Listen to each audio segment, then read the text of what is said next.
willkommen. Willkommen in dieser stillen Stunde. Nimm dir, bevor wir beginnen, einen Moment, um deinen Körper in die Fläche sinken zu lassen, die ihn gerade trägt. Das Bett, das Kissen, das Polster, den Stuhl. Lass dich tragen.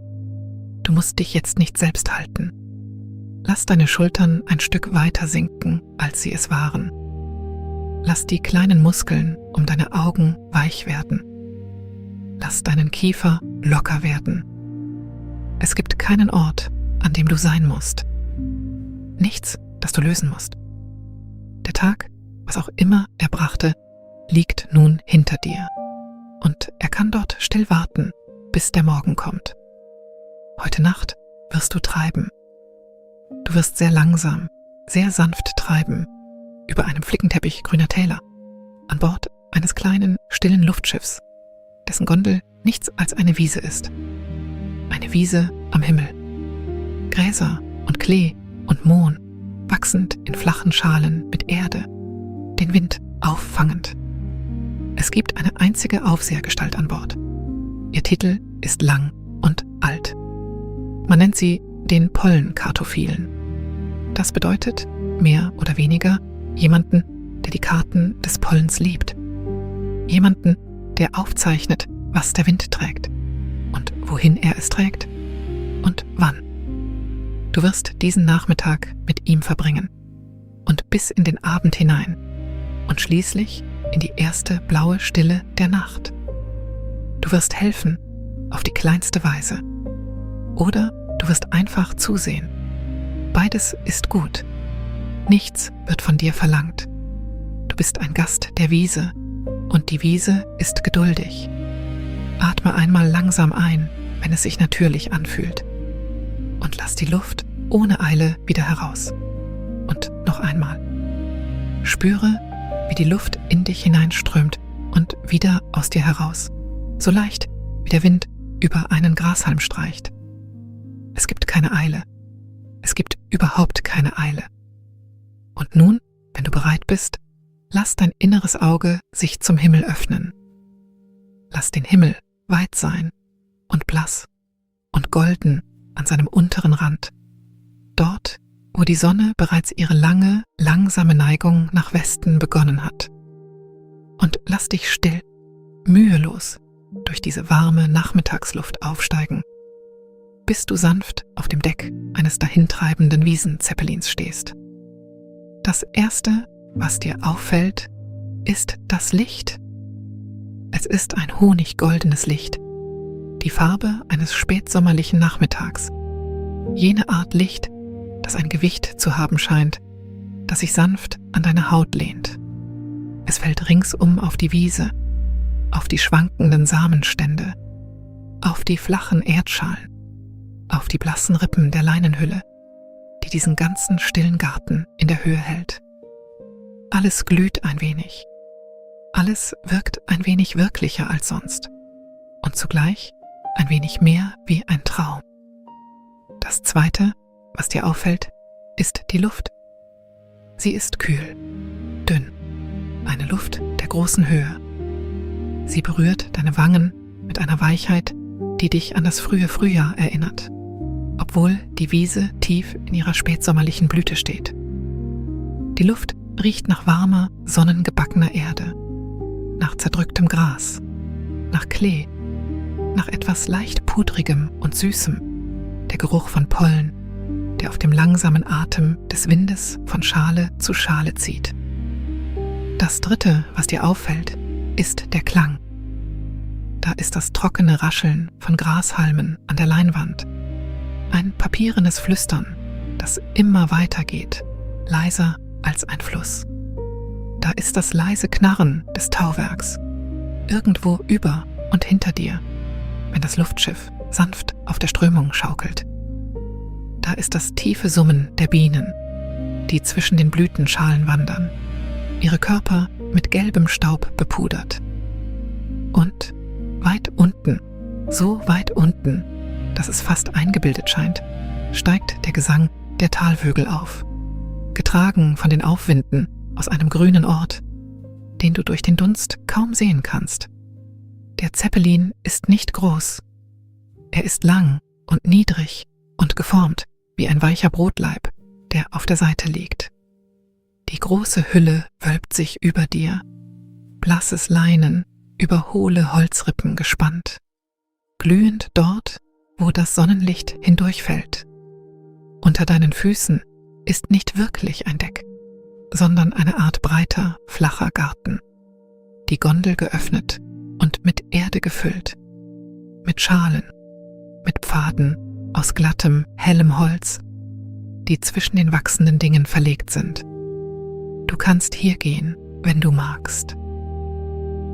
Die Pfade schlängeln sich zwischen den Beeten wie die Wege in einem sehr alten, sehr kleinen Park.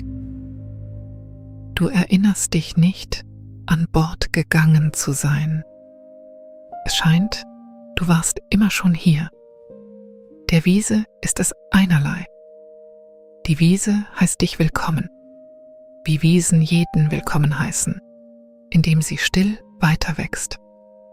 Du siehst dich um, ohne den Kopf zu schnell zu drehen. Zu deiner Linken sind Schalen mit Rotklee, ein niedriger, weicher Teppich aus grünen Blättern und staubig rosa Blütenköpfen. Zu deiner Rechten ein höherer Bestand aus Gräsern, die Samenstände im Wind gebeugt, silbern und golden und blassgrün. Dahinter ein Fleck Mohn, orange und korallenrot und einer in blassem Cremeton, die Blütenblätter dünn wie Seidenpapier. Weiter hinten Alpenblumen in kühleren, beschatteten Schalen, kleine blaue Enziane, winziger weißer Steinbrech und ein niedriges Polster rosa Grasnelken, das aussieht wie eine sanfte Handvoll Sterne in die Erde gedrückt. Zwischen den Beeten sind schmale Rinnen in den Holzpfad geschnitten. Wasser läuft langsam durch sie, fängt das Licht. Die Rinnen verzweigen sich und finden wieder zusammen, versorgen jede Schale mit einem kleinen, geduldigen Rinnsal. Das ist die Wasserführung der Wiese. Sie summt vom Klang des Wassers, so leise, dass du den Atem anhalten musst, um sie zu hören. Du brauchst den Atem nicht anzuhalten. Zu wissen, dass das Wasser dort ist, genügt. Irgendwo in der Mitte der Wiese siehst du ihn, den Pollenkartophilen.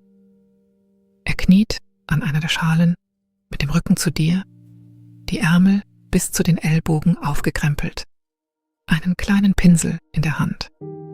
Er ist in weiche, verblasste Farben gekleidet.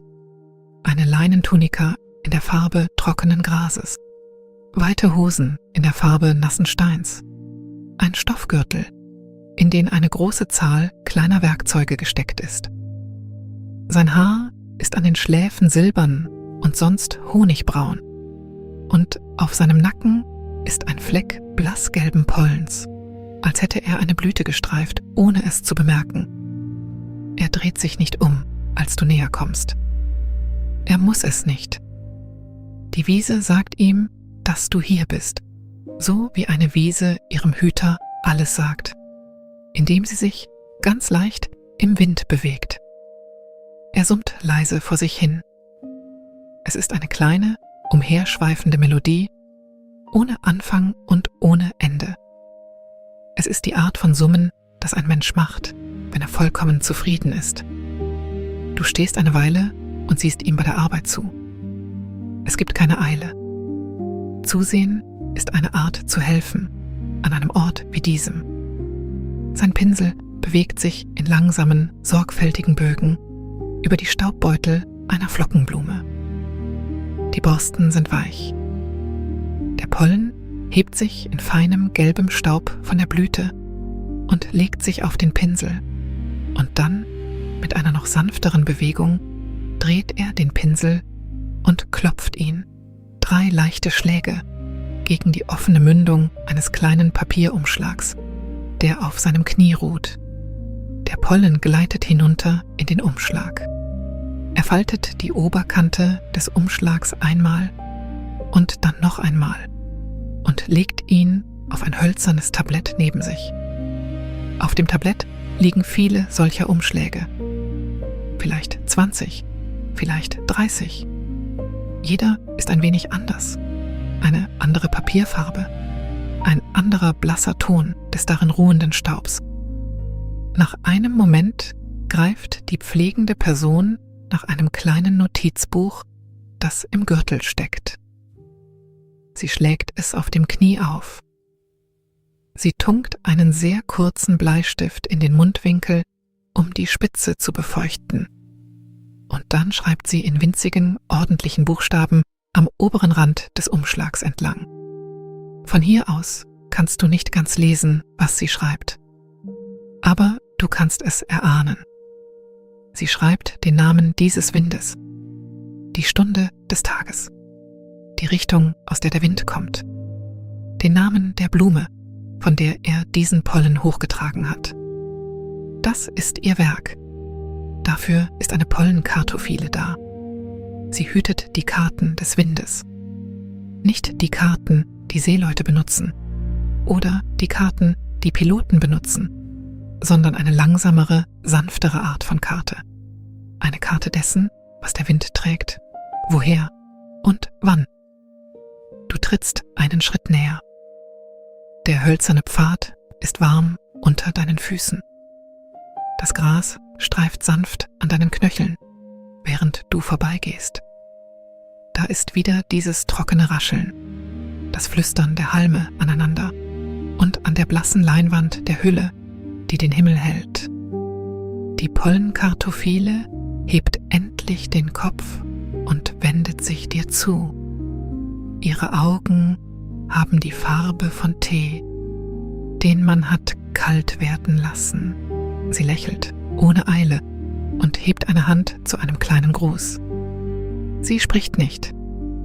Die Wiese ist still und sie achtet diese Stille. Stattdessen deutet sie sanft auf das Tablett mit den Umschlägen.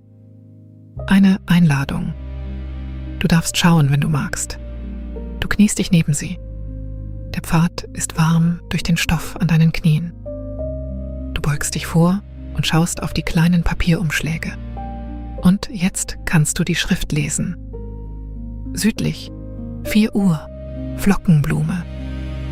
Südwestlich 3 Uhr, Rotklee. Wieder südlich 3:30, Mädesüß. Jeder Umschlag enthält eine Prise Pollen. Und jeder ist beschriftet mit einem Wind. Und jeder Wind hat eine Stunde. Die pflegende Person schaut dir beim Lesen zu. Sie ist auf eine stille Weise erfreut, dass du dich interessierst. Sie hebt einen der Umschläge auf und hält ihn dir hin. Du nimmst ihn. Er ist sehr leicht.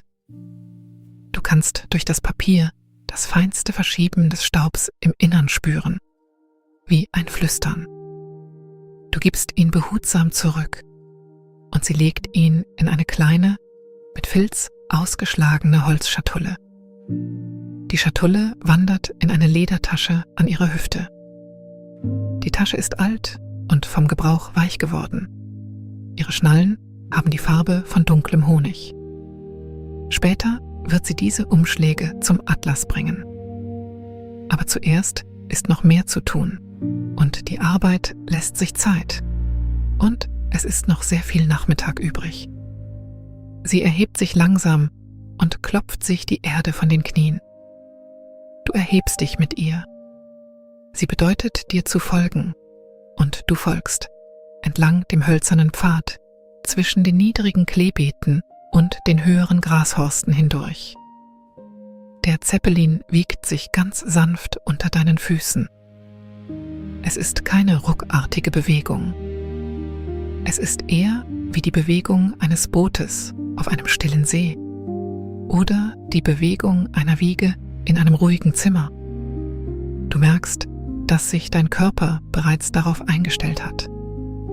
Dein Körper weiß, wie er sich mit einem langsamen, freundlichen Wiegen mitbewegt. Du kommst an einem Mohnbeet vorbei.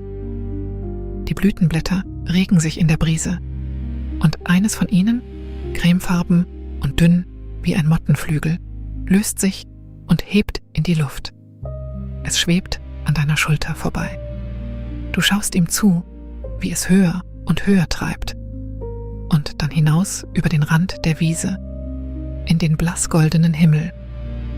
Du verfolgst es nicht sehr lange mit den Augen. Es ist nicht verloren. Es geht nur woanders hin. Du erreichst eine Stelle, an der sich der Pfad zu einer kleinen runden Plattform weitet. In der Mitte dieser Plattform steht eine niedrige Holzbank und auf der Bank steht ein großer Keramikkrug und neben dem Krug eine flache Kupferschale. Die Kartophile hebt den Krug. Sie neigt ihn langsam, so dass ein dünner Wasserfaden in die flache Kupferschale rinnt. Die Schale ist am Anfang einer der kleinen Rinnen eingelassen, die sich durch die Wiese schlängeln. Das Wasser tritt in die Rinne ein und beginnt seine langsame, geduldige Reise hinaus zu den Blumenbeeten. Du siehst dem Wasser nach. Es bewegt sich im Tempo einer Schnecke oder eines sehr kleinen Gedankens. Es fängt das honiggoldene Licht ein und wirft es in winzigen, zerbrochenen Stücken zurück.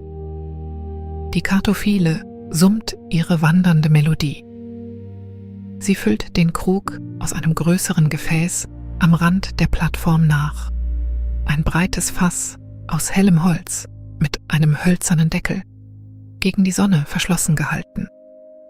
Sie gießt ein zweites und dann ein drittes Maß Wasser in die Kupferschale. Sie wartet zwischen den Güssen, damit die Rinnen nicht überlaufen. Der Rhythmus davon ist sehr beruhigend. Gießen und Pause und Gießen und Pause. Du merkst, wie sich dein eigener Atem in denselben Rhythmus einfindet. Einatmen und Pause und ausatmen und Pause. Langsam, gleichmäßig, sanft. Die Bienen summen, irgendwo ganz in der Nähe. Eine von ihnen landet am Rand der Kupferschale, trinkt und hebt wieder ab. Ihr Körper ist rund und pelzig und so dicht mit Pollen bestäubt, dass ihre Beine wie mit Gold gepudert aussehen.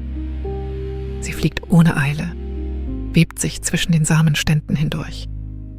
Sie geht nirgendwo hin im Besonderen. Sie tut nur ihre Arbeit. Die Kartophile stellt den Krug ab. Sie wischt sich die Hände am Stoffgürtel an der Taille ab und wendet sich dir wieder zu. In ihren Augenwinkeln bilden sich Fältchen. Sie neigt den Kopf einmal in Richtung des anderen Endes der Wiese und du verstehst, dass sie dich einlädt, weiter am Schiff entlang zu gehen. Also geht ihr beide langsam, langsam entlang dem hölzernen Pfad zwischen den Blumen und Grasbeeten unter der großen blassen Wölbung der Hülle im warmen, honiggoldenen Licht des Nachmittags. Während du gehst, nimmst du mehr von der Wiese wahr. Du bemerkst, wie die Blumenschalen gruppiert sind, nicht willkürlich, sondern mit Bedacht. Hier, all die gelben Blüten, Hahnenfuß, Löwenzahn im weichen Samenstand, kleiner gelber Hornklee. Dort alle weißen, Kamille, Schafgarbe, Margeriten mit ihren sonnenherzigen Blüten. Dahinter die blauen und violetten, Kornblume, Glockenblume, Lavendel, ein niedriger Fleck Thymian in winziger, fliederfarbener Blüte. Die Farben fließen ineinander wie die Farben eines langsamen Flusses. Du bemerkst die Bienen mehr. Es gibt vielleicht 2 Völker an Bord, an den Enden der Wiese in weich geflochtenen Bienenkörben untergebracht. Die Bienen ziehen aus diesen Körben in einem langsamen, überlegten Muster aus, arbeiten die Wiese ab und kehren zurück. Es gibt kein hektisches Summen. Die Bienen auf diesem Zeppelin haben alle Zeit, die sie brauchen. Die Wiese ist klein genug und die Blüten liegen nahe genug beieinander, dass eine Biene nie weit von zu Hause entfernt ist. Du bemerkst auch den Himmel. Er ist sehr hoch. Zwischen dir und ihm sind keine Wände. Nur am Rand der Wiese ein niedriges Holzgeländer und dahinter die blassgoldene Luft und dahinter der ungeheure offene Himmel. Weit unten kannst du gerade ein Tal ausmachen. Ein sanftes Flickwerk aus Grün und Braun, das silberne Band eines Flusses, die dunkleren Formen kleiner Baumgruppen. Das Tal treibt langsam vorbei. Oder besser gesagt, du treibst langsam an ihm vorbei. Der Zeppelin folgt seiner eigenen Strömung, tief und stetig auf einem warmen Südwind. Der Kartophile hält hin und wieder an, um eine Blume zu berühren. Er beugt sich hinunter und streift mit den Fingern über ein Mohnblütenblatt. Oder er legt einen Kamillenkopf einen Augenblick lang in seine Handfläche. Oder er lässt einen Halm reifen Grases durch die Finger gleiten, sodass die Samen in seine Hand rieseln. Jedes Mal lächelt er ein kleines, in sich gekehrtes Lächeln. Jedes Mal scheint er leise Hallo zu sagen, zu einem Freund. Du versuchst es selbst. Du beugst dich hinunter und berührst einen Kleeblütenkopf. Die Blütenblätter sind weich, leicht feucht, kühl an deiner Fingerspitze. Du berührst eine Mohnblüte. Das Blütenblatt ist trocken und papieren und sein Rand ist zerknittert wie Seidenpapier. Du berührst einen Grassamenstand und er lässt einen kleinen Regen blasser Samen in deine Handfläche fallen. Du lässt sie in das Beet zurückfallen. Die Wiese nimmt sie kommentarlos wieder auf. Deine Fingerspitzen sind nun mit einem feinen gelben Puder bestäubt. Blütenstaub. Du betrachtest ihn im Licht. Er ist feiner als Mehl, feiner als der kleinste Sand. Er glänzt ein wenig in der Sonne. Du streifst mit den Fingern über deinen Ärmel und der Blütenstaub überträgt sich auf den Stoff und bleibt dort. Ein zarter, goldener Schimmer. Der Kartophile bemerkt es. Er nickt zustimmend. Er greift in seinen Gürtel und nimmt einen frischen Papierumschlag heraus. Er reicht ihn dir. Dann holt er einen sehr kleinen Pinsel hervor, nicht größer als eine Fingerspitze, und reicht dir auch diesen. Die Einladung ist unmissverständlich. Du sollst ein wenig eigenen Blütenstaub sammeln, zu keinem bestimmten Zweck. Nur weil es die Art von Dingen ist, die man an Bord eines Wiesenzeppelins am späten Nachmittag eben tut. Du kauerst dich neben eine Flockenblume. Die violette Blüte ist weich wie ein Vlies. Du führst den winzigen Pinsel behutsam über ihre Mitte, ohne zu drücken. Die Borsten sammeln ein feines gelbes Pulver. Du klopfst den Pinsel dreimal leicht gegen den Umschlag, genau wie es der Kartophile getan hat. Der Blütenstaub gleitet hinein. Du faltest den Umschlag einmal und noch einmal und hältst ihn in deiner Handfläche. Er ist sehr leicht. Es scheint unmöglich, dass etwas so Leichtes es wert sein könnte, kartiert zu werden. Und doch dreht sich die ganze Wiese, das ganze Luftschiff, der ganze Nachmittag um das Kartieren solcher Dinge. Der Blütenstaub ist die kleinste Karte und der Wind ist die größte Karte und der Atlas ist der Ort, an dem sie sich begegnen. Der Kartophile nimmt den Umschlag von deiner Handfläche, achtsam, ohne die gefaltete Kante zu berühren. Er zieht seinen kleinen Bleistift und sein Notizbuch hervor. Er schreibt in winzigen, sauberen Buchstaben oben auf den Umschlag.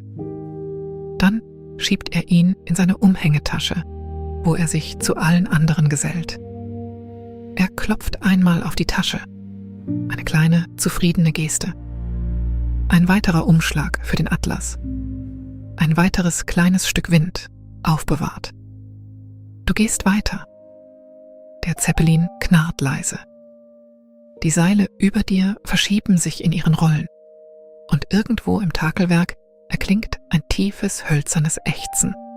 Und dann setzt sich das ganze Schiff wieder in sein langes, gleichmäßiges Gleiten. Der Wind ist jetzt hinter dir, streicht sanft an deinen Ohren vorbei.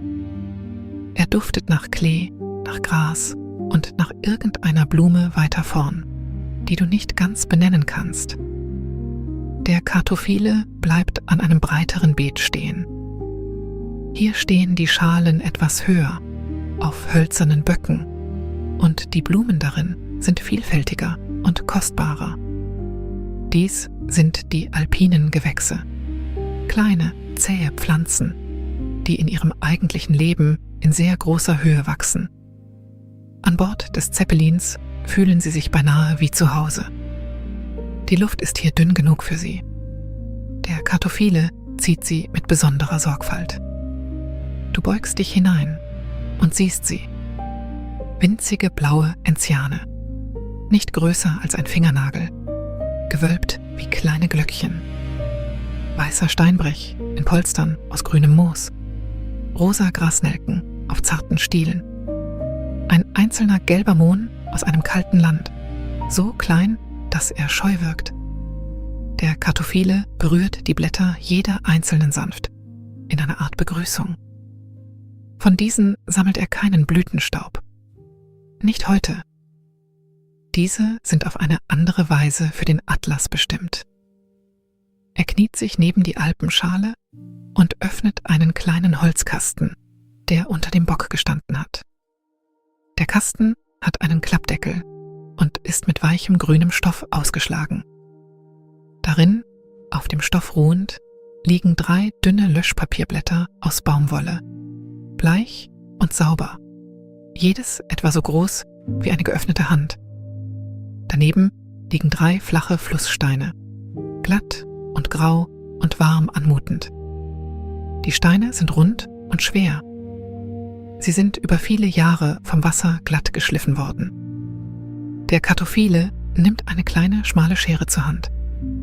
Er wählt aus der Alpenschale 3 winzige Blüten aus. Einen blauen Enzian, einen weißen Steinbrech, nur eine einzelne Blüte aus seinem Polster, einen Stiel rosa Grasnelke. Er schneidet jede an ihrem Grund ab, so behutsam, dass die Pflanze es kaum zu bemerken scheint, und legt jede auf ein eigenes Löschpapierblatt. Er ordnet die Blüten mit Sorgfalt. Den Enzian legt er mit flach geöffneten Blütenblättern hin. Den Steinbrech ordnet er um einen zentralen Punkt herum. Die Grasnelke legt er der Länge nach, den Stiel gerade, die Blüte an einem Ende.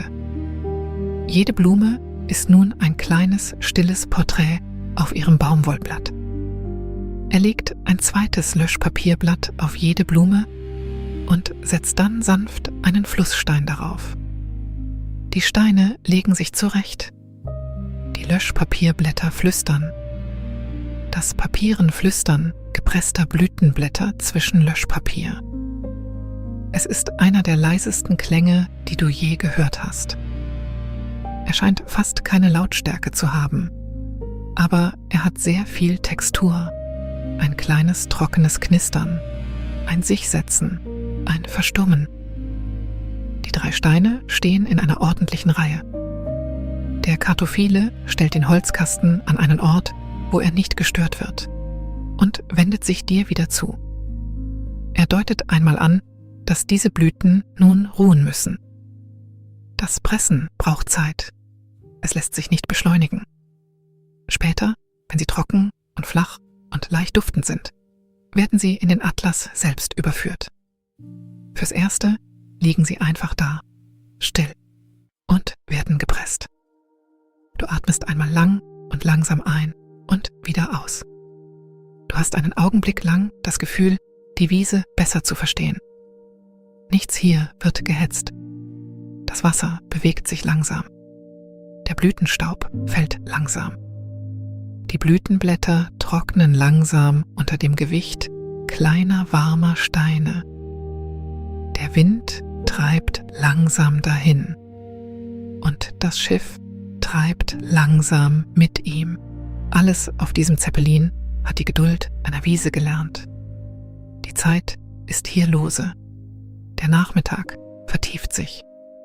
Das honiggoldene Licht wird eine Nuance tiefer, bernsteinfarbener, wärmer.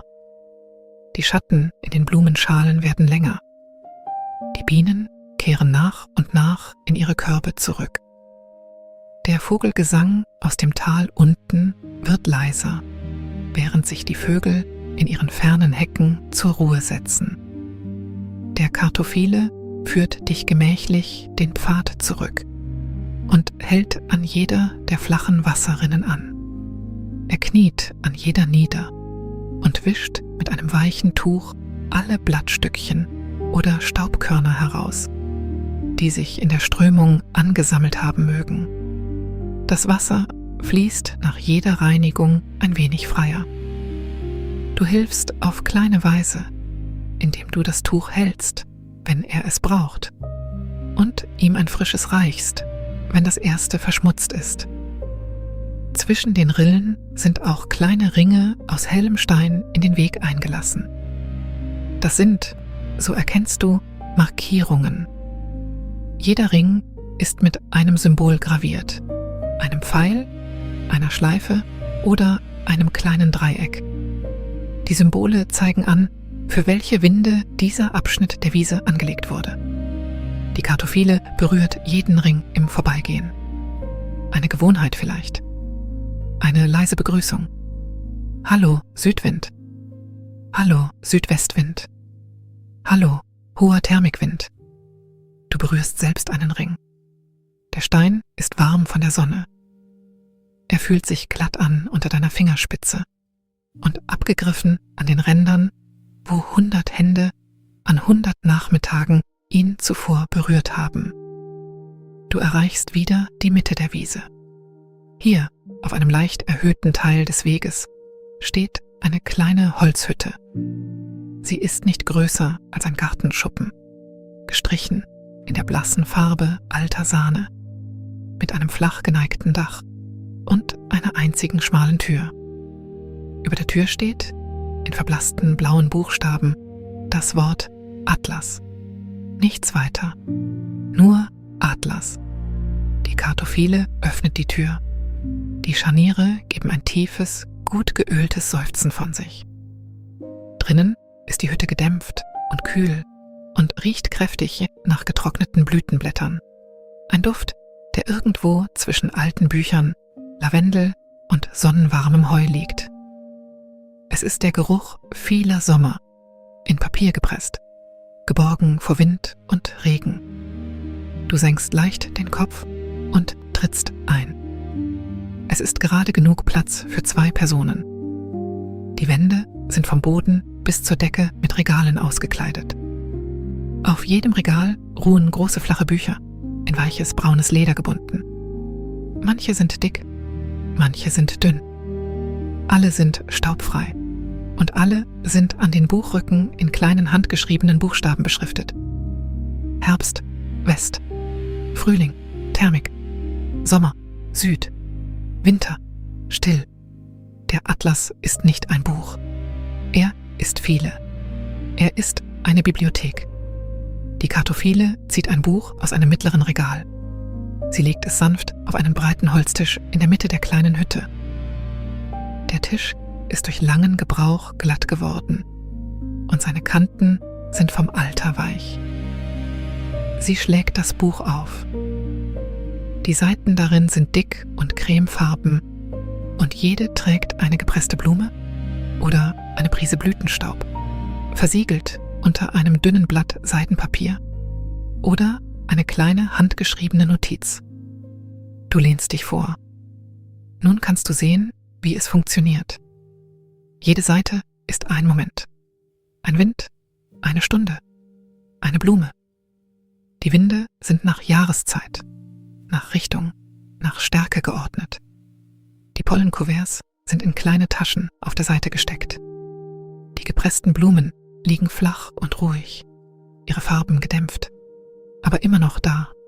Ein Violett, verblasst zu sanftem Flieder, ein Rot, verblasst zu warmem Korall, ein Gold, verblasst zu altem Pergament. Die Kartophile blättert ohne Eile ein paar Seiten um.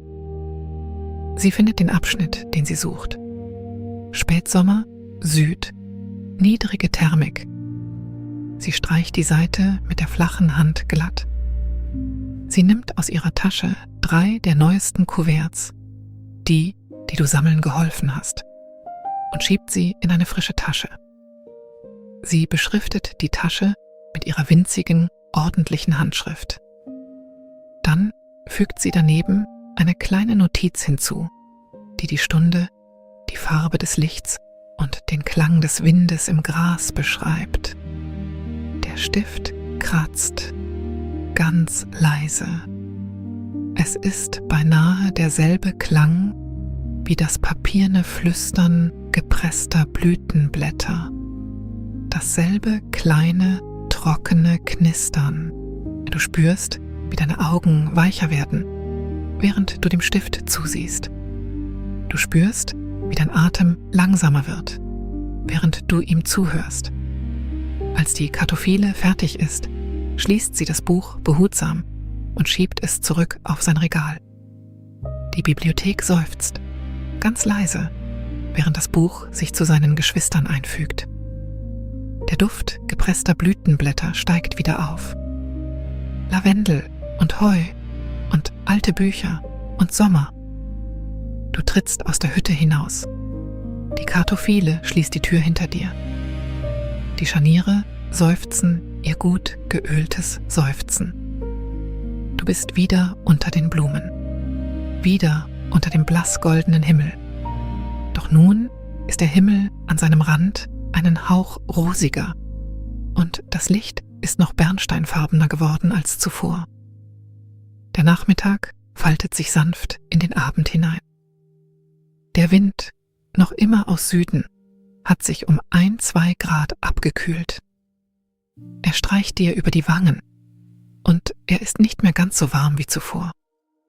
Du spürst, ganz leise, die Kühle der höheren Luft, der dünnen Himmelsluft auf deiner Haut.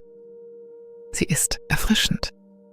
Sie ist die Art von Kühle, die dich, ohne dass du es beabsichtigst, ein wenig tiefer atmen lässt. Die Kartophile streckt sich, die Arme über dem Kopf, den Rücken leicht durchgebogen. Dann senkt sie die Arme und legt die Hände an ihren Gürtel und schaut hinaus zum Horizont. Du schaust mit ihr. Vor dem Zeppelin, in weiter Ferne, kannst du ein breites Tal sehen, das sich öffnet. Es ist ein grünes und blaues Tal, und über seinen Grund verteilen sich Flecken von Violett, das blasse Violett spätsommerlicher Flockenblumen. Dorthin trägt dich der Wind. Das Flockenblumental. Der Grund für die heutige Drift. Du wirst heute Abend nicht ankommen. Noch nicht. Das Schiff ist langsam. Der Wind ist langsam. Vielleicht kommst du morgen an oder übermorgen. Es spielt keine Rolle. Das Ankommen ist nicht das Wichtige. Das Treiben ist es. Die Kartophile dreht sich um und deutet auf eine kleine, stille Ecke der Wiese, die du bisher noch nicht recht bemerkt hattest. Hier, geborgen zwischen 2 Beeten aus Margeriten, steht eine niedrige Plattform aus geflochtener Weide, ausgebreitet mit einer gefalteten Decke in der Farbe von Haferflocken. Neben der Plattform stehen ein kleiner Kessel, ein Holztablett und eine flache Schale aus Steingut. Es ist der Ort, so verstehst du, an dem die Hüterin ihre Abendmahlzeit einnimmt. Sie bedeutet dir, dich zu setzen. Du setzt dich. Die Decke ist weich und ein wenig rau und riecht nach sauberem Leinen und getrocknetem Gras. Die Weidenplattform gibt sanft unter dir nach. Du lässt die Schultern sinken. Du kommst zur Ruhe. Die Wiese umgibt dich von allen Seiten und die letzten Reste des honiggoldenen Lichts liegen über ihr wie ein ausgebreitetes, warmes Tuch. Die Kartophile bereitet Tee zu. Sie hebt den Kessel von einem kleinen Brenner, einem sehr kleinen Brenner, nicht größer als eine Faust, sicher in einen Metallring im Weg eingelassen, und gießt heißes Wasser in eine niedrige Steingutkanne. In die Kanne gibt sie eine Prise getrocknete Kamille, eine Prise getrocknete Minze, und ein kleines Stück getrocknete Apfelscheibe. Sie setzt den Deckel auf. Sie wartet. Während der Tee zieht, nimmt sie ein Holzbrett und schneidet, ohne Eile, dünne Scheiben von einem hellen, weichen Käse und dünne Scheiben von einem dunklen, schweren Brot und legt sie auf das Tablett. Sie fügt eine kleine Schale Honig hinzu, so blass, dass er beinahe weiß ist. Schließlich gießt sie Tee in 2 Tassen. Sie reicht dir eine. Die Tasse ist warm. Du umschließt sie mit beiden Händen. Du riechst am Tee. Kamille und Minze und Apfel. Es ist der sanfteste Duft. Du nimmst einen Schluck. Er ist warm und blumig und mild. Er schmeckt so, wie die Wiese riecht. Du nimmst noch einen Schluck. Langsam, achtsam, ohne Eile. Die Kartoffele isst eine Scheibe Brot mit Käse, kaut langsam und blickt über die Wiese hinaus. Du tust dasselbe. Das Brot ist dicht und leicht süß. Der Käse ist weich, milchig, ein wenig kräuterig. Der Honig, wenn du eine Ecke Brot hineintauchst, ist dickflüssig und mild und schmeckt nach eben jener Wiese, auf der du sitzt. Du isst, ohne zu sprechen. Du trinkst, ohne zu sprechen. Die Wiese raschelt sanft um dich herum. Die Bienen sind nun in ihre Körbe zurückgekehrt. Die Vögel sind weit unten in ihre Hecken zurückgekehrt. Was bleibt, ist nur der Wind im Gras, das Knarren der Takelage und, ganz leise, das weiche Ticken des kleinen Brenners, während er auskühlt. Du spürst, wie sich eine große, sanfte Müdigkeit in deinem Körper zu sammeln beginnt. Es ist keine schwere Müdigkeit. Es ist eine weiche. Die Art von Müdigkeit, die auf einen guten, langsamen Tag folgt. Deine Schultern sinken ein weiteres Stück. Dein Kiefer wird noch weicher. Du atmest langsamer, ohne es zu versuchen. Der Kartoffele beendet die Mahlzeit. Er stellt das Tablett beiseite. Er gießt einen letzten Tropfen Tee in seine Tasse und nippt daran, die Augen halb geschlossen, das Gesicht dem letzten bernsteinfarbenen Licht zugewandt. Er wirkt vollkommen im Frieden. Er hat heute genau das getan, was zu tun war. Nichts mehr, nichts weniger. Dann erhebt er sich und beginnt die kleine, leise Arbeit des Aufräumens. Du hilfst, auf deine sanfte Art. Du reichst ihm das Tablett. Er wäscht die Tassen in einer kleinen Schüssel mit warmem Wasser. Er trocknet die Tassen mit einem weichen Leinentuch. Er faltet das Tuch und hängt es an einen Haken. Er schließt den Deckel der Honigschale. Er räumt das Brotbrett weg. Jeder Gegenstand kehrt an seinen eigenen, bestimmten Platz zurück. Die Wiese hat für alles einen Platz und alles kehrt dorthin zurück. Der Himmel hat begonnen, seine Farbe zu wechseln. Das Bernsteinfarbene vertieft sich am Horizont zu Rosé. Darüber verblasst das blasse Gold zu einem sanften, hellen Blau. Hoch oben zeigen sich die ersten, kaum wahrnehmbaren Spuren der Abendsterne. Noch nicht sichtbar, aber schon irgendwo hinter dem Tag versammelt. Die Luft ist ein wenig kühler geworden. Du ziehst die haferfarbene Decke fester um deine Schultern. Der Kartoffele lächelt. Aus einer kleinen Holzkiste neben der weiten Plattform nimmt er ein Glasgefäß. Das Gefäß ist rund und klar, mit einem kleinen Messinggriff oben und einem kleinen Docht, der in den Boden eingelassen ist. Er öffnet den Boden vorsichtig und gießt aus einem sehr kleinen Behälter ein Maß klaren Öls ein. Dann schließt er den Boden wieder, prüft den Docht und nimmt ein langes, schlankes Streichholz zur Hand. Er entzündet das Streichholz. Die kleine Flamme flackert einmal auf und beruhigt sich dann. Er hält die Flamme an den Docht. Der Docht fängt Feuer. Die Flamme wird ruhig. Es ist eine kleine, warme, geduldige Flamme. nicht größer als die einer Kerze, sicher geborgen im Glas. Der Kartophile hebt das Gefäß am Messinggriff und stellt es auf einen niedrigen hölzernen Ständer nahe der Weitenplattform. Der Ständer reicht dir etwa bis zum Knie. Die Lampe glüht warm. Ihr Licht ergießt sich auf das umliegende Gras in einem kleinen runden Teich aus Gold. Wenn du genau hinhörst, kannst du das ganz leise Ticken der Dochtlampe hören, während sich ihr Glas erwärmt. Ein winziges Geräusch. Ein kleines, zufriedenes Geräusch. Der Kartophile nimmt seine Umhängetasche von der Hüfte und stellt sie neben die Plattform. Er löst die Schnallen. Er öffnet sie und nimmt die mit Filz ausgekleidete Holzkiste heraus. Jene, die die heutigen Umschläge enthält. Er hebt den Deckel und blickt einmal auf all die kleinen Papierpäckchen im Inneren. Dann schließt er den Deckel wieder. Morgen oder übermorgen werden einige dieser Umschläge in den Atlas wandern. Heute Abend müssen sie nur ruhen. Er stellt die Kiste neben sich. Er setzt sich mit gekreuzten Beinen auf die Weitenplattform und deutet dir an, dasselbe zu tun. Du lässt dich mit gekreuzten Beinen auf die weiche Decke sinken. Deine Knie kommen zur Ruhe. Deine Hände liegen mit den Handflächen nach oben auf deinen Oberschenkeln. Dein Rücken ist gerade, aber entspannt. Deine Schultern sind tief. Dein Atem ist langsam.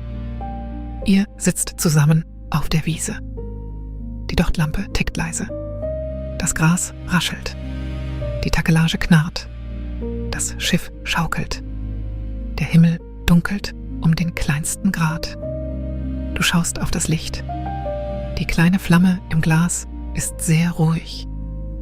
Sie verneigt sich einmal in einem Windstoß und kehrt dann zu sich selbst zurück. Ihre Farbe ist warm. Ein tiefes Gold am Grund. Ein blasseres Gold entlang der Spitze. Und ein zartes, fast unsichtbares Blau in ihrem innersten Herzen. Es ist eine freundliche Flamme. Sie ist schon viele, viele Male entzündet worden. Sie weiß sich zu halten, auf einem Wiesenzeppelin, in der ersten Stunde des Abends. Du blickst über den Lichtteich der Lampe hinaus, in das sich vertiefende Blau der Wiese. Die Farben der Blumen werden weicher. Die Rottöne werden zu Korall. Die Orangetöne werden zu Rosé. Die Blautöne werden zu Grau. Die Weißtöne leuchten ein wenig länger als die anderen und fangen das letzte Licht ein. Die Gänseblümchen und die Schafgarbe und der Steinbrech. Kleine weiße Punkte, noch sichtbar vor dem dunkler werdenden Beet. Der Wind hat sich gelegt. Er streicht nicht mehr sanft an deinen Ohren vorbei. Er ist still geworden oder fast still. Der Zeppelin, der nicht länger auf einer warmen Strömung reitet, hat sich in einem langsamen Aufwind wiedergefunden. Einem kühlen, der aus einem Talfluss weit unten aufsteigt. Der Aufwind trägt das Schiff, ohne es zu drücken. Das Schiff hält seine Höhe, ruhig, in der kühlen Abendluft. Du spürst das an der Art, wie sich das Deck bewegt. Das Schaukeln ist jetzt anders, langsamer, vertikaler, hinauf und Pause und hinab und Pause, wie der Atem von etwas sehr Großem und sehr Freundlichem. Du atmest mit dem Schiff, hinauf und Pause und hinab und Pause. Der Atem deines eigenen Körpers findet den Rhythmus des langsamen Hebens und Senkens des Zeppelins. Es ist nichts, was du absichtlich tust. Es ist nur etwas, das geschieht. Der Kartophile sitzt still neben dir. Auch er atmet mit dem Schiff. Seine Augen sind halb geschlossen. Seine Hände liegen locker in seinem Schoß. Er schläft nicht. Er ist einfach hier, ganz und gar, auf der Wiese, am Abend, auf dem Schiff. Du bist ebenso. Die Wiese beschwichtigt sich selbst. Das ist etwas Wirkliches, auf einer Wiese am Abend. Die Geräusche des Tages fallen ab, eines nach dem anderen. Die Bienen sind fort, die Talvögel sind fort, der Wind ist verstummt.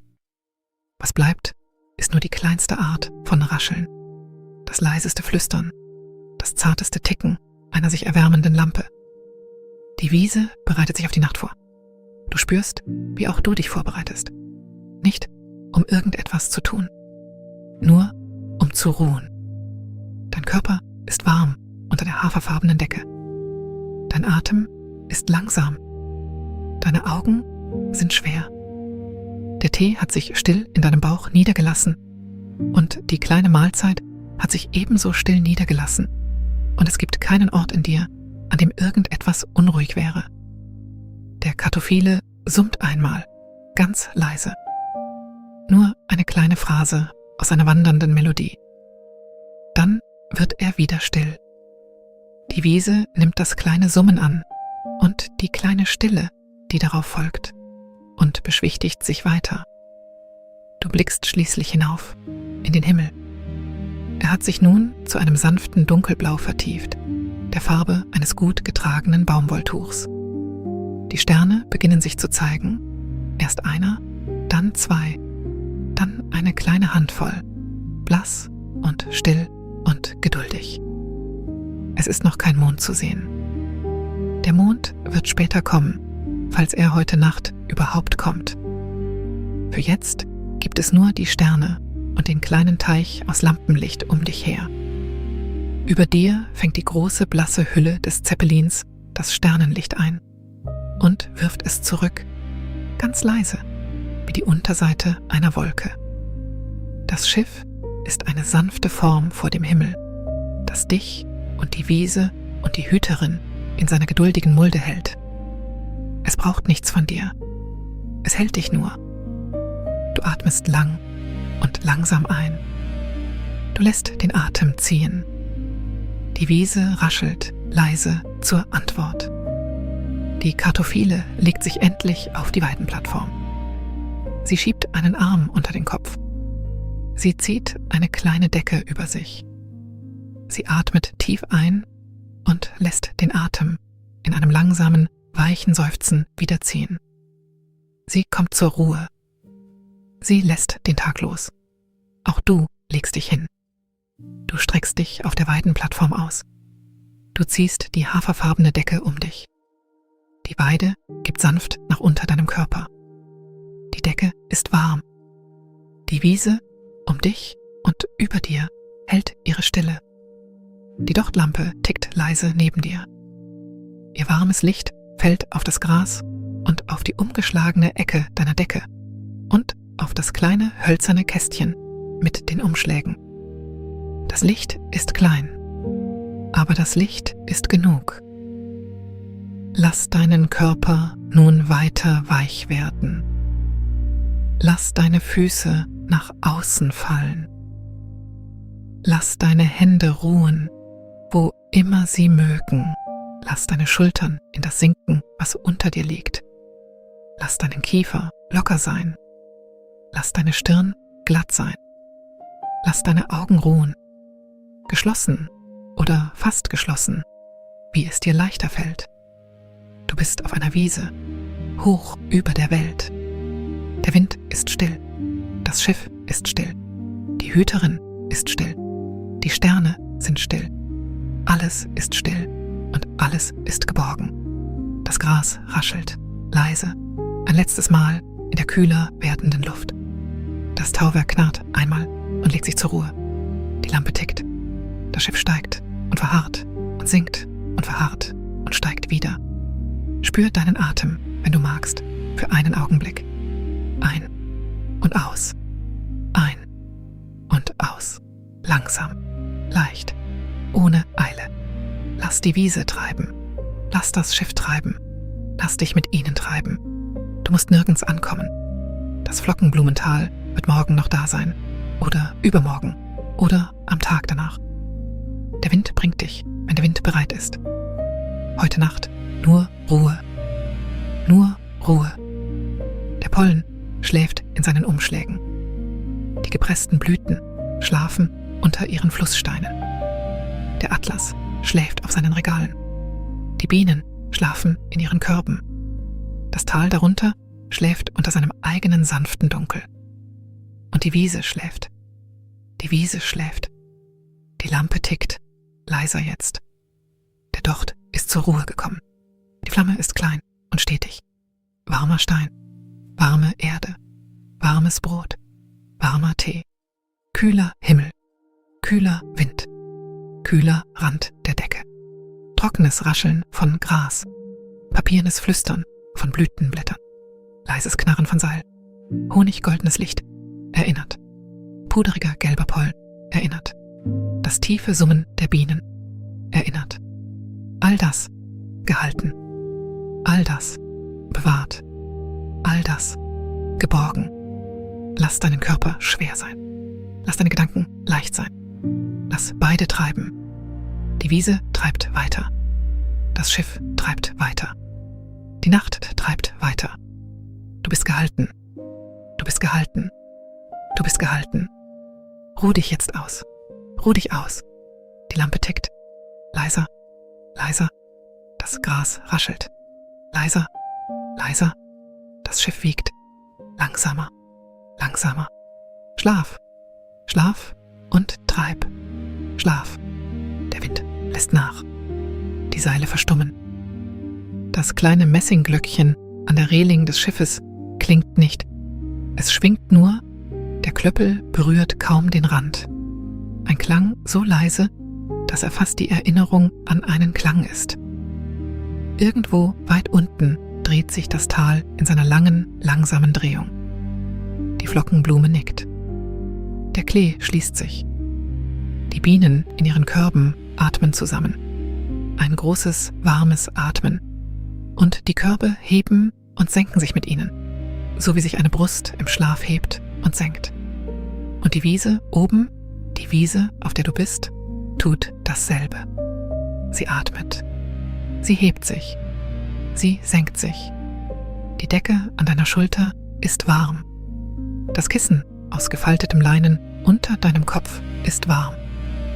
Der Stein an deinen Füßen, der glatte Flussstein, den die Imkerinnen zurückgelassen haben, der noch die Sonne des Tages in sich trägt, ist warm. Warmer Stein, warme Erde, warmes Brot, warmer Tee und über dir der kühle Himmel, der kühle Wind, der kühle Rand der Decke, zurückgeschlagen, wo deine Hand ruht. Du musst nichts mit deiner Hand tun. Du musst nichts mit deinem Atem tun. Du musst gar nichts tun. Die Wiese tut es für dich. Das Schiff tut es für dich. Der Wind tut es für dich. Heben, verharren, senken, verharren, heben. Die Lampe tickt einmal und tickt dann lange, lange nicht.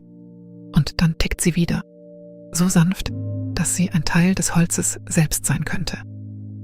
Die Seiten des Atlas, geschlossen auf ihrem Regal, setzen sich ein wenig tiefer in ihre Bindungen. Die Ecken werden weich. Das Papier seufzt. Die gepressten Blüten unter ihren Flusssteinen rühren sich nicht. Sie träumen, wenn Blüten träumen, von den Sommern, in denen sie gesammelt wurden, von den Feldern, aus denen sie kamen, von den Händen, die sie niederlegten. Und die Hände, die sie niederlegten, schlafen auch. Irgendwo auf dem Schiff, in einer mit weicher Wolle ausgelegten Koje, schläft der Hüter des Atlas. Das Buch ist geschlossen. Die Arbeit ist getan. Morgen wird die Arbeit weitergehen, ohne Eile. Und bis morgen gibt es nur dies. Nur dies. Nur das langsame Heben. Nur das langsame Senken. Nur das warme Dunkel und die kleine Flamme und der weiche Atem der schlafenden Wiese. Wenn ein Gedanke kommt, lass ihn kommen. Lass ihn vorüberziehen. Lass ihn treiben wie einen Samen im Wind, hinauf und hinüber und davon hinaus über das dunkle Tal, hinunter in den schlafenden Klee, wohin alle Gedanken am Ende des Tages gehen. Dort gibt es einen Ort für sie, Der Klee bewahrt sie. Der Klee bewahrt sie immer. Du musst heute Nacht nichts halten, nicht eine einzige Sache. Lass es in den Klee gleiten. Lass es im Klee ruhen. Der Klee ist geduldig. Der Klee ist gütig. Der Klee ist weich und dunkel und tief. Und die Wiese treibt. Und das Schiff treibt. Und du treibst mit ihnen. Der Wind verändert sich. Ganz leicht, so wie ein Schlafender sich unter einer Decke dreht. Die Seile geben ein kleines, tiefes Knarren von sich und sind dann still. Die Glocke klingt nicht. Die Lampe flackert nicht. Der Pollen in seinen Papierumschlägen rührt sich nicht. All das hält. All das ruht. All das wartet auf den Morgen, der kommen wird, zu seiner eigenen Zeit, ohne gerufen werden zu müssen. Du musst den Morgen nicht rufen. Der Morgen kennt den Weg. Für jetzt gibt es nur die Nacht. Für jetzt gibt es nur die Wiese.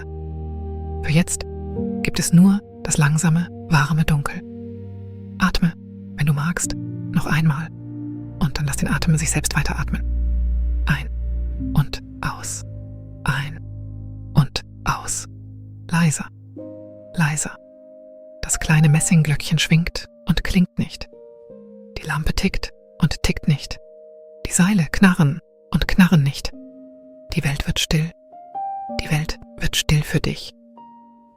Irgendwo unter dir findet eine einzelne späte Biene ihren Korb, faltet die Flügel und gesellt sich zu ihren Gefährtinnen im warmen, summenden Dunkel. Irgendwo unter dir neigt sich ein einzelner Flockenblumenkopf ein wenig tiefer. Irgendwo unter dir zieht eine Nebelfalte über eine Steinmauer und setzt sich in der Mulde dahinter nieder. All diese Dinge geschehen ohne dich. All diese Dinge geschehen für dich. All diese Dinge geschehen, weil die Nacht ihr geduldiges Werk verrichtet, wie sie es immer getan hat, wie sie es immer tun wird. Du wirst von der Wiese gehalten. Du wirst vom Schiff gehalten. Du wirst vom langen, langsamen Atem des schlafenden Tals gehalten. Du wirst gehalten. Du wirst gehalten. Du wirst gehalten. Und nun, ganz sanft, beginnen die Einzelheiten zu verblassen. Die Ränder des Schiffs werden weich. Die Linien der Reling verschwimmen im Dunkel. Die Regale des Atlas werden trüb. Die Lampe ist nur noch ein warmes Glühen, ein kleines, rundes Gold am Rand deiner geschlossenen Augen. Die Decke wird nur noch Wärme. Das Kissen wird nur noch Weichheit. Der Stein zu deinen Füßen wird nur noch eine kleine, verwahrte Wärme. Eine kleine Sonne, die für dich aufbewahrt wird. Eine kleine Sonne, die so lange bleibt, wie du sie brauchst. Auch die Geräusche verblassen. Das Knarren der Taue wird fern. Die Glocke wird fern. Der Wind wird fern. Nur der Atem bleibt. Nur der langsame, weite, mühelose Atem der Wiese und des Schiffs und des Tals und dein eigener. Alles ein einziger Atemzug. Alles ein einziger, langer, langsamer, ungeeilter Atemzug. Ein und aus. Ein und aus. Die samengleichen Formen deiner Gedanken treiben über die Reling hinaus und sind fort. Die kleinen Aufgaben des Tages treiben über die Reling hinaus und sind fort. Die Morgen und die Gestern treiben über die Reling hinaus und sind fort. Nur die heutige Nacht bleibt. Nur diese Wiese. Nur diese Stille. Und auch die Wiese wird gleich verblassen. Auch das Schiff wird gleich verblassen. Auch die Worte, die du hörst, werden gleich verblassen. Du wirst sie nicht länger brauchen. Sie werden dich so weit getragen haben, wie Worte tragen können. Von hier an trägt dich der Schlaf. Von hier an trägt dich die Wiese. Von hier an trägt dich die Stille. Lass es zu. Lass es zu. Lass es zu. Die Lampe ist nur noch ein warmer Punkt. Der Punkt ist weich. Der Punkt ist klein. Der Punkt geht. Der Punkt ist fort. Das Dunkel ist gütig. Das Dunkel ist warm. Das Dunkel ist erfüllt vom tiefen Honigsummen der Bienen, die dir schon vorausgegangen sind in den Schlaf. Folge dem Summen. Folge dem Summen hinab. Folge dem Summen hinein in den Klee. Hinab. Und hinab. Und hinab. Der Klee empfängt dich. Der Klee hält dich. Der Klee ist weich wie Fell. Weich wie Atem. Weich wie das Innere eines gefalteten Flügels. Du bist klein im Klee. Du bist geborgen im Klee. Du bist willkommen im Klee. Und der Klee atmet mit dir. Ein und aus. Ein und aus. Langsamer. Langsamer. Die Nacht ist sehr lang. Die Nacht ist sehr gütig. Die Nacht hat all die Zeit, die du brauchst. Es gibt keinen Ort, an dem du sein müsstest. Es gibt nichts zu erinnern. Es gibt nichts zu tragen. Nur Ruhe. Nur Ruhe. Nur Ruhe. Die Wiese treibt weiter über dir dahin. Jetzt lautlos. Eine sanfte grüne Gestalt, die auf der langsamen Handfläche des Windes durchs Dunkel zieht. Das Schiff treibt weiter. Seine kleine Lampe erloschen. Seine Wärter alle schlafend in ihren wollgefütterten Kojen. Das Tal treibt weiter darunter dahin, atmet seinen langen, langsamen Atem, träumt seinen langen, langsamen Traum. Und du treibst mit ihnen. Gehalten, gehalten, gehalten, gehalten vom Klee, gehalten von der Wiese, gehalten vom Tal, gehalten von der Nacht. Sollte ein kleiner wacher Gedanke kommen, so wird er weich sein. Er wird sanft sein. Er wird durch dich hindurchziehen, wie eine Motte durch ein erleuchtetes Fenster und vergangen sein. Du musst ihn nicht einfangen. Du musst ihm nicht folgen. Du musst ihm nicht antworten. Lass ihn ziehen. Lass ihn gehen. Lass ihn hinabtreiben in den Klee zu allem Übrigen. Der Klee bewahrt ihn. Der Klee bewahrt alles. Der Klee ist geduldig und gütig und tief. Und du bist tiefer als noch vor einem Augenblick. Und tiefer als das. Und tiefer als das. Hinab ins Warme. Hinab ins Weiche. Hinab in die Stille. Hinab. Hinab. Hinab.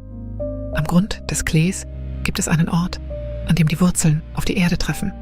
Und die Erde ist warm und dunkel und alt und gut.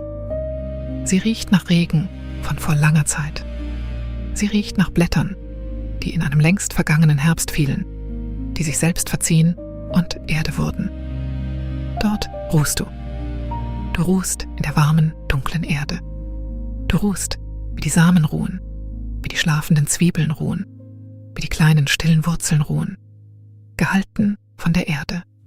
Gehalten von der Erde. Gehalten von der Erde. Und über dir, weit über dir nun, treibt die Wiese dahin. Das Schiff treibt dahin. Die Sterne, die du heute Nacht nicht gesehen hast und nicht sehen musstest, treiben dahin in ihrem langsamen, geduldigen Rad. Alles ist, wo es sein soll. Alles tut, was es tun soll. Alles ist gut. Alles ist gut. Alles ist gut. Atme, wenn du noch wach genug bist, es zu bemerken. Und wenn nicht, dann Ruhe und lass die Erde für dich atmen. Ein, aus, ein, aus, sanfter, sanfter, bis noch sanfter. Die Worte werden klein. Die Worte werden wenige. Die Worte werden still und warm in dunkel. Weich, gehalten, warm in dunkel. Weich, gehalten. Ruhe jetzt. Ruhe. Du bist geborgen auf der Wiese. Du bist geborgen auf dem Schiff. Du bist geborgen im Klee. Du bist geborgen in der warmen, dunklen Erde. Du bist geborgen. Du bist geborgen. Du bist geborgen. Und die Nacht geht weiter. Und die Nacht ist gütig. Und die Nacht hat Raum für dich ganz und für all deine Stille und für all deine Ruhe. Nimm dir so viel von der Nacht, wie du brauchst. Nimm sie ganz. Sie gehört dir. Die Wiese schenkt sie dir. Das Schiff schenkt sie dir. Das Tal schenkt sie dir. Der Klee schenkt sie dir. Die Erde schenkt sie dir. Alle zusammen, die dich halten. Gehalten, gehalten, gehalten. Und nun die letzten der Worte. Und nun die letzten der Klänge. Und nun das letzte des Lichts. Die Wiese ist weit fort. Das Schiff ist weit fort. Die Lampe ist weit fort. Nur Wärme, nur Weiches, nur Ruhe. Schlaf, schlaf und sei wohl. Schlaf und sei gehalten. Schlaf und treibe dahin. Schlaf, schlaf, schlaf. Gute Nacht, du Kleines auf der Wiese. Gute Nacht, du Kleines auf dem Schiff. Gute Nacht, du Kleines im Klee. Gute Nacht, du Kleines in der warmen, dunklen Erde. Gute Nacht, gute Nacht, gute Nacht. Der Wind hält den Atem an. Die Lampe ist aus. Die Glocke läutet nicht. Die Taue knarren nicht. Die Saiten wenden sich nicht. Alles ist still. Alles ist weich. Alles ist gut. Ruhe. Ruhe. Ruhe.